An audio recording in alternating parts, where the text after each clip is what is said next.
A poesia em dicotomia é uma poesia ao mesmo tempo reflexiva, interventiva e transcendental.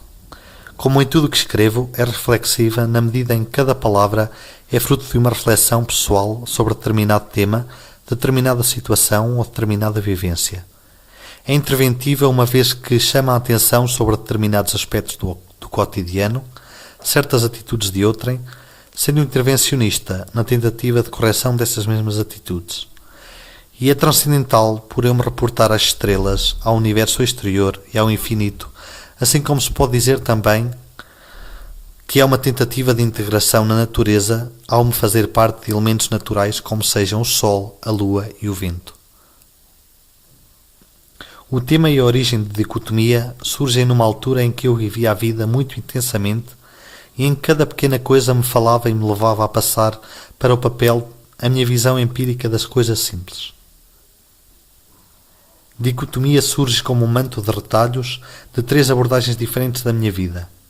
O primeiro capítulo, em que me refiro a Agagok, sendo que, segundo a cultura indígena, este é um pássaro que nos acompanha durante o dia e nos guarda à noite, surge numa altura revolucionária da minha vida, que vestia predominantemente a minha farda caqui, não a da tropa, mas indumentária dessa cor, altura em que fazia teatro e muitas mais atividades, como sejam a fotografia e a sonoplastia.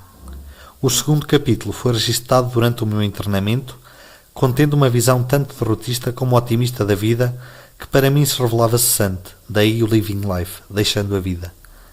E um último capítulo que encerra com 2 mini-peças de teatro, escritas durante a minha passagem pelo CITAC, ciclo de iniciação teatral da Academia de Coimbra. Este livro não é uma tentativa ontológica de salvação, julgo-me são, mas não ainda salvo, mas sim de libertação através da pena e do papel, uma libertação das correntes do dia-a-dia por prisioneiros que somos do tempo, dos outros e daquilo que precisamos para sobreviver. Em dicotomia, a transcendência da palavra poética faz-se notar na constante referência às estrelas, ao sol, ao vento e à lua, como já referi atrás. Isto explica-se pelo facto de, na altura, eu estar constantemente em transe espiritual, sendo a verdade e o discurso poético uma realidade transcendental, mas talvez ilusória, uma comunhão com tudo que me rodeava. No que diz respeito aos limites da poesia, isso revela-se um facto consumado, tal como em qualquer registro escrito, pois por mais rica que seja a nossa fluência verbal, jamais seremos capazes de ser totalmente fidedignos e esgotáveis à relação ao que sentimos. A poesia, em detrimento de sermos mais, permite-nos antes deixar de ser, na medida em que saímos de nós próprios, no ato da escrita, e deixamos-nos simplesmente levar pela inconsciência momentânea. Critico dicotomia como um livro em que as palavras nos fazem sair de nós próprios para voar, para ir longe sem sairmos de onde estamos, em que partimos para ficar e ficamos ao partir, em que a transcendência toma lugar e a reflexão do que lemos se revela pronta e em que podemos ou não identificar-nos com o que lemos. Pode dizer-se que o registro escrito, em particular a poesia, nos permite ordenar a própria existência, sendo que ordenamos ideias, estabelecemos prioridades vitais, psicológicas e espirituais, transcendentais se quisermos, e ao mesmo tempo permite que haja mais luz dentro de nós, que sejamos iluminados e génios à nossa maneira. A poesia é como uma fuga tocada por uma orquestra, cuja intensidade é tão maior quanto maior for a dedicação com que nos entregamos às palavras inconscientes mas vividas, sentidas como uma queimadura na nossa pele. E é precisamente no ato da escrita que, ao sairmos de nós, é como se tudo estivesse anestesiado menos o cérebro, que tudo comanda.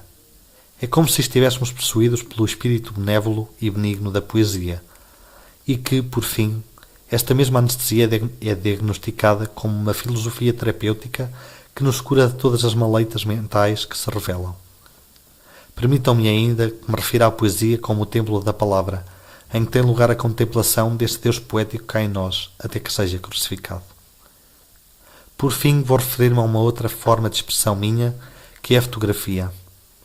Posso dizer que a experiência fotográfica tem similitudes com a experiência poética, na medida em que se trata de captar e aproveitar aquele momento único e irrepetível, como é o caso das fotografias patentes na minha primeira exposição de fotografia, intitulada O Lado de Fora Interior. Interior esse que é representado por coisas exteriores, com que nos identificamos no ato de olhar para ver, com os olhos da alma, está claro. O que me motivou a expor esta série de 33 fotografias foi a vontade de partilhar com o público a minha maneira de ver o mundo e a importância e perspectiva que lhe dou. E para acabar, deixo-vos com um texto a publicar no próximo livro. Fotografias vegetais incessantes, por incontáveis que são, reportam para um futuro improvável. Lugares estranhos à primeira vista, mas facilmente reconhecíveis depois de um profundo olhar. Lugares comuns a tantas outras vidas passadas e prováveis em tantas outras futuras próximas. A, B, A, B, A, B, C. Raiva, paixão com sincronia, velocidade, incongruência, incompetência, eficácia, fotogenia, implacável agonia, triste fado, gelosia, incontornável alquimia, noctis longa, revelia, do que é solto, harmonia, liberta. Ai. Ar, mãe, pai, cão, sol, lém, par, pão, tão, seco, dor, leve, traz, pum, Deus cai, amor vai, traz luz então, agora ora, deita só, pensa logo sonha, amanhã cá tens uma. Julgava-me numa conspiração inscrita e fabricada por mim próprio, que me apercebi que apenas existia na minha cabeça.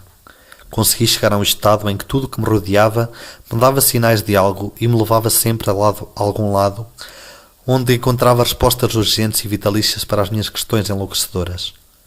Uma altura em que me sentia uma marioneta projetada num espaço desenhado e concebido para mim, em que todas as pessoas que me rodeavam eram figurantes ativos e permanentes, em situações pontuais e certeiras, predestinadas, se calhar. Uma altura em que me sentia observado por todos e me julguei alvo de inúmeras câmaras de um Deus que acompanhava todos os meus passos, movimentos e que conheciam até pormenores da minha vida íntima. Julgo normal ter-me sentido incomodado por tais circunstâncias vivenciais e existenciais e entrei numa espiral conspiradora sobre mim próprio que me estava a levar para um sítio de onde penso que não voltava assim tão rápido. Mas não foi o que aconteceu. Racionalmente, é praticamente inconcebível uma conspiração deste género, podendo mesmo classificá-la de narcisista. Se bem que nesta altura, e no mundo em que vivemos, me parece que já nada lhes é impossível. Não há nada que não se resolva. Bastou-me sair de mim próprio, ou melhor, tomar consciência de que tinha saído de mim próprio.